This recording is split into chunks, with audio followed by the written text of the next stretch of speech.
Los Angeles never truly sleeps. It only pretends. Neon lights hide dark deals. Palm trees stand tall over broken dreams. And somewhere between luxury and hell, a man named Raymond Cruz ruled the shadows. Raymond was once a king of the West Coast underworld. Drugs, clubs, weapons, politicians, all moved with his permission. But now, at 58, he lived alone in a quiet house near Sunset Boulevard, haunted by memories louder than gunshots. One evening, a knock came. At the door stood a young man, barely 20, with fire in his eyes. "My name is Daniel Reyes," he said. Among the bodies was Daniel's brother. Daniel clenched his fists as Raymond spoke. "You didn't pull the trigger," Daniel said. "If you're going to hate me, at least do it with the truth." With the truth. The Faldi cartel war destroyed everything. By 22, he was running a crew. He was smart, not brutal like others. He built loyalty with money and fear in perfect balance.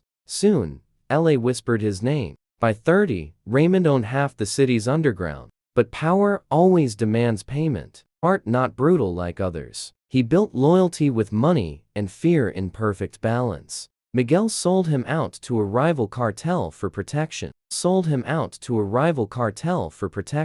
Among the bodies was Daniel's brother. Daniel clenched his fists as Raymond spoke. "You didn't pull the trigger," Daniel said. "No," Raymond replied. "But I created the world where someone else did." The Faldi cartel war destroyed everything. Raymond lost his empire, his family, and his soul.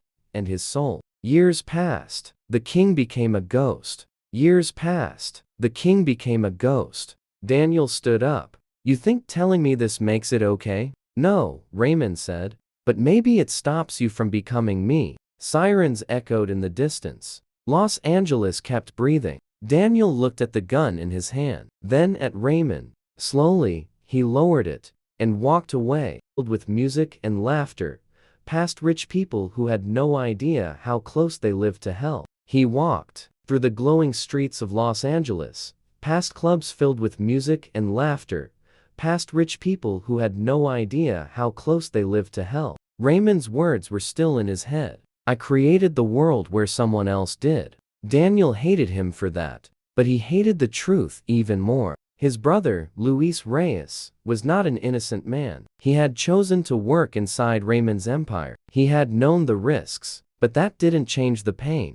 Daniel wanted justice, and in LA, justice usually came with a gun. The shadows returned. Raymond watched Daniel leave through the window. He knew that look. It was the same look he had worn when he was young. The look of someone ready to burn everything. "God forgive him," Raymond whispered. Because the city wouldn't. The cartel that destroyed Raymond's empire was still alive. They were called Los Serpientes Negros, the Black Serpents. They now controlled the ports, the drugs, the weapons. They owned the night. And they remembered Raymond Cruz. 2 days later, black SUV stopped outside Raymond's house. 4 men stepped out. No masks, no fear. One of them smiled. "Mr. Cruz," he said. "Our boss sends his regards." Raymond didn't resist when they took him. He had been waiting for this.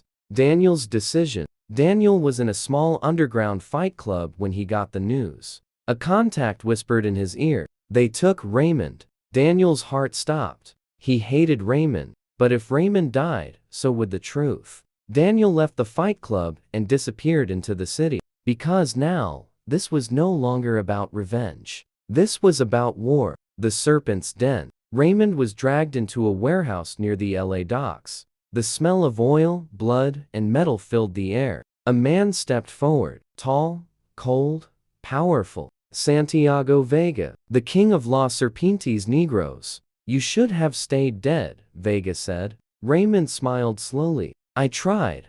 Vega leaned closer. "Your past is expensive, Victor." "Sorry, Raymond." Raymond's smile faded. "You're afraid of ghosts," Raymond said. "That's why you came yourself." Vega's eyes darkened. "Kill him," he ordered.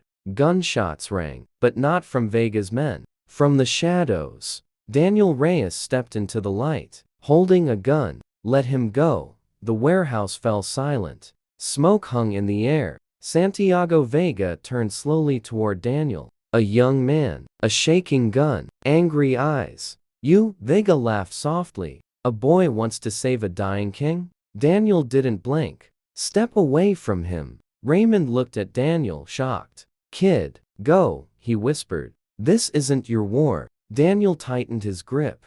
It became my war the day you let my brother die. The Shutu Vega raised his hand. Men lifted their guns. And hell broke loose. Bullets tore through the warehouse. Metal screamed. Crates exploded. Daniel and Raymond ran behind a stack of containers. You don't know what you're doing, Raymond shouted. I know. I'm tired of running, Daniel replied.